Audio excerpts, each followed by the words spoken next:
दोस्तों नमस्कार। गुरु पर्व की लख लख बधाइयां और लख लख बधाइयां इस बात को लेकर भी कि गुरु पर्व के दिन ही सरकार को सद्बुद्धि आ गई।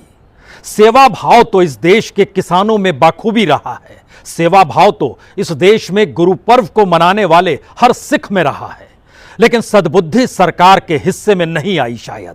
लेकिन गुरु पर्व के दिन जब सरकार ने आज इस बात का ऐलान किया कि तीनों कृषि कानून वह वापस ले रही है, तो एक बरस के उस सफर और उस यात्रा पर हर कोई निकल पड़ा कि इस दौर में क्या कुछ हो गया।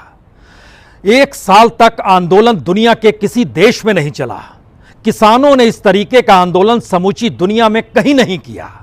भारत के भीतर किसानों की आर्थिक और सामाजिक परिस्थितियां कैसी है यह किसी से छुपा हुआ नहीं है, लेकिन सरकार की हठ थी, सरकार अडिग थी। सरकार कह रही थी कि हमने संसद में इस पर मुहर लगाई है, राष्ट्रपति ने हस्ताक्षर किए हैं और हमारी इच्छा इस देश में खेती में सुधार की है। लेकिन सरकार ने आंखें मूंदे रखी इस दौर में किसानों की बदहाली को लेकर, इस देश के भीतर में खत्म होती मंडियों को लेकर, इस देश के भीतर में एमएसपी पर खेती ना बिक पाने की परिस्थितियों को लेकर, और इस दौर में बीते एक बरस में इस तरीके से खुले आसमान तले एक साल तक किसान जिस तरीके से आंदोलनरत हुआ, हर मौसम को देखा, हर परिस्थितियों को देखा। दिल्ली जैसी जगह में जहां पर मौसम की मार प्रदूषण में जब समाहित हो गई, तो सुप्रीम कोर्ट भी जागृत हो गया। सुप्रीम कोर्ट जिसने कृषि कानूनों को लेकर सुनवाई की, एक कमेटी बना दी, लेकिन उस कमेटी के पास भी कोई किसान गया नहीं, बल्कि सरकार से जुड़े संगठनों ने ही वहां पर दस्तक दी, सुझाव दिए। लेकिन किसान अपने तौर पर बार बार सरकार को समझाता रहा ये तीन कानून जो हैं उसके लिए क्यों अहितकारी है, और आने वाले वक्त में कोई खेती की जमीन उसके पास क्यों नहीं बचेगी, वो कैसे गुलामी की परिस्थितियों को जीने लगेगा। लेकिन सरकार नहीं मानती थी।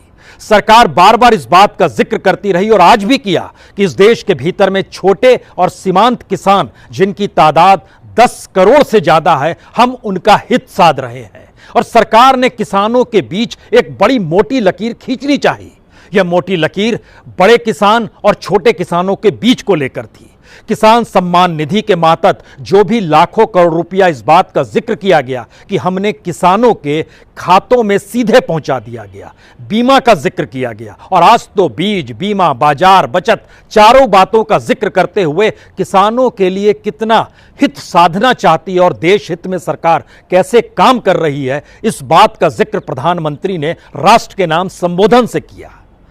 लेकिन शायद ये पहली बार एक ऐसी परिस्थिति इस देश में किसी आंदोलन ने पैदा की, वह भी इस मोदी काल में, जिसमें उसके द्वारा लिए गए निर्णय इस देश की अर्थव्यवस्था की रीढ़ को तोड़ रहे हैं। इस देश के भीतर में जो इस देश की रीढ़ है किसान, उसकी परिस्थितियों से आंख मूंद रहे हैं और एक के बाद एक राजनीतिक तौर पर और इस देश के सामाजिक और आर्थिक मुद्दों से जुड़ी हुई परिस्थितियों ने सरकार को घुटनों के बल ला दिया।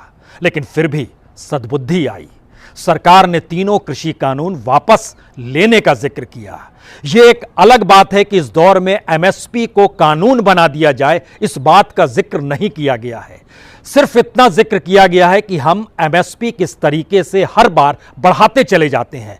और यकीन जानिए 2010 के बाद से आज जब आप एमएसपी को देखेंगे, जो सरकार द्वारा निर्धारित रकम होती है जिस पे खरीद होती है उपज की, वह लगभग दुगनी हो चुकी है, यानी 1000 से 2000 तक पहुंच गए। लेकिन किसानों को कुछ नहीं मिलता है, यह एक फैक्ट है। और आज जब प्रधानमंत्री इस बात का जिक्र कर रहे थे कि हमने भंडारण को लेकर, हमने तकनीकी उपकरणों को लेकर, हमने बीज को लेकर, हमने यूरिया को लेकर, हमने बीमा को लेकर, इन सारी परिस्थितियों में किसानों को कितनी बड़ी राहत इस दौर में दी है, तो उसके ठीक उलट की परिस्थितियां किसानों के साथ रही।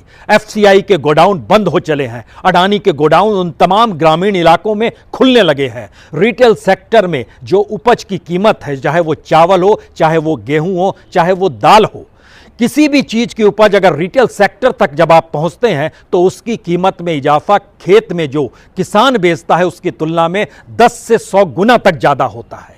लेकिन किसानों के हक में कुछ भी नहीं आता है। मंडियों से इतर जो अनाज बेचने की परिस्थितियां सरकार लगातार जिक्र करती रही, उसने आज जिक्र प्रधानमंत्री ने ई नैम का भी किया। यानी आधुनिक तौर पर इलेक्ट्रॉनिक व्यवस्था के तहत आप अपनी फसलों को बेच सकते हैं। आप कल्पना कर सकते हैं मंडियों के बाहर खड़े ट्रक, ट्रैक्टर, जब उनको लेकर इस देश के भीतर में कोई आधुनिक सोच नहीं लाई गई, तो ऐसे में टेक्नोलॉजी के जरिए कौन सा किसान कैसे जुड़ेगा, इस दिशा में सरकार ने कभी नहीं सोचा। सिर्फ आंकड़ों की लब्बो-लुबाब को उसने परोसना शुरू किया और इस बात की जानकारी दी कि हमने इस देश में 1000 मंडियों को ई नाम से जोड़ दिया है। इस बात का ऐलान किया कि हमने बीमा देना शुरू कर दिया। इस बात का ऐलान किया कि हम बीज मुफ्त बांट रहे हैं। इस दौर में खाद तक की परेशानी लोगों ने भोगी और लाइन में लगे हुए खाद के लिए मौतें भी हुई। लेकिन इन परिस्थितियों से आंखें सरकार ने बंद कर ली।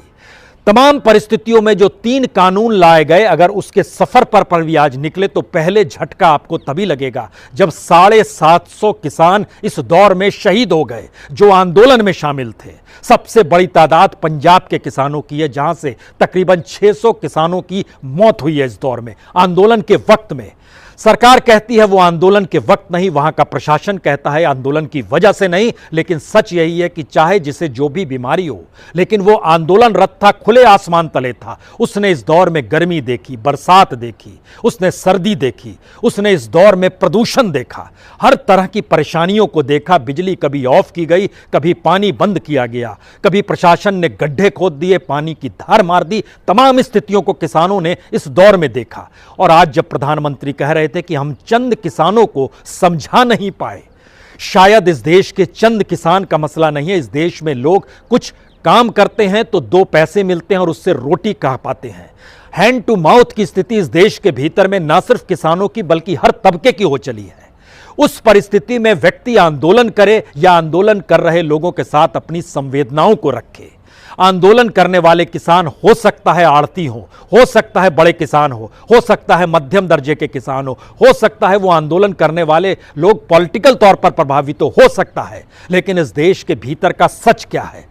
अगर आप कुछ भी काम नहीं करेंगे तो आप 2 जून की रोटी नहीं कमा पाएंगे, और अगर काम करते हुए भी 2 जून की रोटी ना मिले तब क्या होगा? यही सवाल किसानों के सामने था। गन्ना किसानों को लेकर जो अभी भी भरपाई करनी है वो तकरीबन 12,000 करोड़ से ज्यादा की है। इस देश के भीतर में जो लोन लिया गया है किसानों के जरिए, उससे ज्यादा इस देश में अभी भी अपने तौर पर लोन जो निजी तौर पर दिए जाते हैं वह काम करते हैं। बैंकों ने कितने किसानों की जमीनों को जब्त किया, किन की बकरियां ले गई, गाय को ले गए, उनके घरों को अपने हिस्से में ले लिया क्योंकि उन्होंने लोन लौटा पाने की सक्षम स्थिति उनके साथ नहीं थी। जो फसलें बर्बाद हुई, इस दौर में क्लाइमेट चेंज की बात चल रही है। भारत के भीतर में क्लाइमेट चेंज का पहला सबसे बड़ा असर जो पड़ता है वो किसानों पर ही पड़ता है। फसलें बर्बाद होने लगी बेवजह। और